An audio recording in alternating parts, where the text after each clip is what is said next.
Hello pioneers, my name is Dominic from Conix Interactive and welcome to our Dev Diaries for G.E.T. We are happy to present you from now on every 2 weeks a Dev Diary for G.E.T. Currently we keep you up to date with our weekly updates, but we want to show you more visual content so you should get a better impression in which direction G.E.T is going, and we make it possible to get better feedback. Furthermore, it's interesting for one or the other to see how the development is going. Today, we show you our beginnings in the development, the current status of development, as well as the upcoming work for G.E.T. This is our first pre-alpha, or better defined pre-alpha of G.E.T, because the art style as well as the game engine are different from today's pre-alpha. We started our development in the Unity engine because at the beginning of the development for G.E.T, we mostly worked with Unity and we wanted to put all our time into development instead of looking at a new engine. We realized pretty quickly that we would get more opportunities to realize our ideas with G.E.T if we would start developing in the Unreal Engine.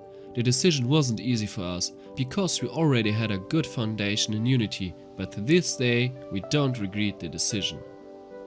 Getting started in Unreal was relatively easy for us, since it has many parallels to Unity.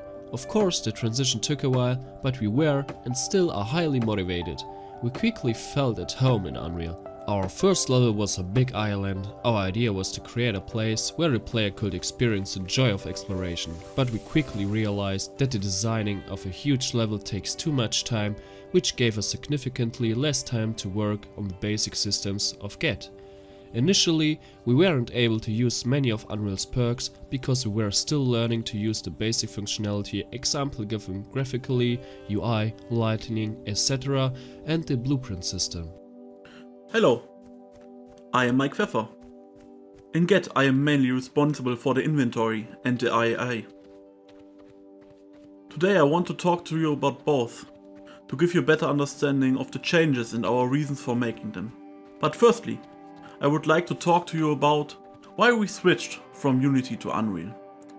The answer is surprisingly simple. We were just unhappy with the performance and visuals of our world in Unity. Another big point for us was the availability of the new assets. We are mainly concerned with the assets that you could import into our projects from the Unity store in order to fill the gaps left by the artists. It was simply easier for us to find the assets in the Unreal store that we needed. In addition, it was possible for us to create faster, more tangible results with the Unreal Engine, which not only keeps viewers and developers motivated and enthusiastic about developing, it just heightens the fun in developing even more than already is.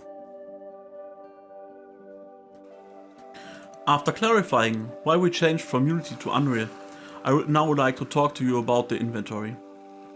Up to this point, many changes have already taken place here, and it is likely that some changes to the inventory will not be prevented in the future either. Because with the content developing of the game, the inventory also has to be constantly renewed and adapted. With our switch to Unreal, just such a change has taken place. I not only changed the look and the way items are categorized from the inventory, rather the items themselves were changed completely. From simple box size items, each item now has an individual size as well as individual properties, such as name, the amount that can be stacked, or the ability to specify how the individual item can be crafted. And that brings us to our next big topic, item crafting. In our old inventory, the player had their own tab for crafting all items. In our new inventory, we separate the items into categories, such as items that can be crafted by hand, or items that require a special table to be crafted. This is intended to make it easier for the player to craft items outside of their home, allowing them to explore the world outside of their home for a longer period of time, but at the same time give them a reason to come back to their base to craft more complex items on the dedicated tables. This then brings me to the second topic I wanted to talk to you about today, the AI. In the world of G.E.T, while the player should attach great importance to the exploration of the world, he should not neglect his defenses, because he will inevitably encounter hostile creatures during his numerous exploration tours.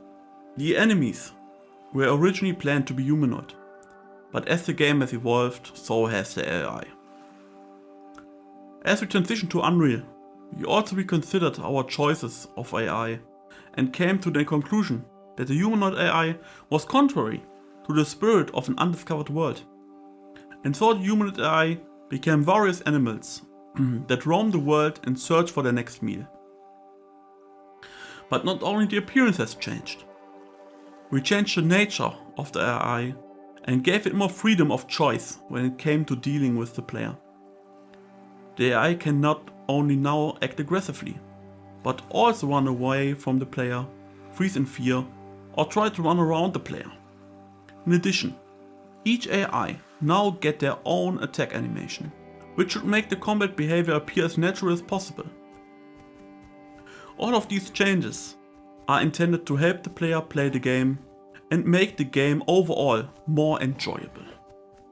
In G.E.T, you will progress through different ages, beginning from the Stone Age and finishing in the far future. Your progress is tracked and stored in our purpose-built age system. Now you're probably wondering what is so special about this system that I had to make an extra system for it. Well, the age system not only saves your progress in the world of G.E.T, it also changes it in real time as you progress through the ages. We not only want to offer this with certain events, but also offer the pioneer the opportunity to explore other worlds. How exactly that will look like remains a secret for the time being. Maybe you can enjoy the sunshine on more than one planet. The world of G.E.T should be a mysterious one, where you can find new things and places everywhere you go. To make that vision come true, we decided to use a procedural world generation. It will ensure that you will be able to experience the world of G.E.T anew every time you start a new journey. In addition to that, we will use a voxel-based environment, which means that you will be able to change the environment to your liking. After releasing our demo version, we intend to create a playable alpha version of our game as soon as possible. The alpha will include all core features of G.E.T, so that we can get feedback on whether all systems are in harmony with each other. After that, we will start polishing and implementing more and more content, so that we can not only give you the opportunity to play G.E.T to experience live during its development process. This means that you experience every update live and can quickly reach us with your feedback during this development process and help to make G.E.T the best version of itself. Thank you for watching, have an amazing day and see you in the next video, bye bye!